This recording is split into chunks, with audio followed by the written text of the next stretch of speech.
და რა თქმა უნდა დღევანდელ დღეს მოგვილოცავს უმშვენიერესი, ულამაზესი, ნიჭიერები, სავსე ადამიანი, კარგი ხასიათის, აი მართლა მაგარი ხასიათის ადამიანი და რაც მთავარია, აი შესატყვისი, აი ამ ამბავის, რასაც ბედობა და ახალი წელი ქვია. რა თქმა უნდა და უბრალოდ სახელზე გვარს ვიდგოთ და მიხვდებით რაც ვიგულისხმეთ ამ შემთხვევაში.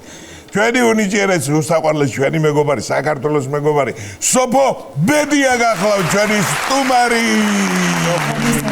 ის დავიბედებით ახლა მე და ნიკოლოზი. შეგენაცვალე. როგორ ახარ ჩემო სოფო? ყველაზე კარგად. ძალიან კარგი. შეგენაცვალე. ჩვენ ვიცით რომ ძალიან კარგი სიმღერა გაქვს ახალ წელზე. როგორც სხვა დანარჩენი სიმღერები, მაგრამ ამ ეტაპზე ეს არის საჭირო. ვიცარგებლებ რა თქმა უნდა შემთხვევით და მივულოცავ სრულიად საქართველოს შობა ახალ წელს და მინდა რომ სულ ბედნიერები იყოს, მშვიდობა იყოს, სიკეთე იყოს, ბედნიერება იყოს და ბევრი მხიარულება იყოს. აი შალომი, ფარნასა დოვლად.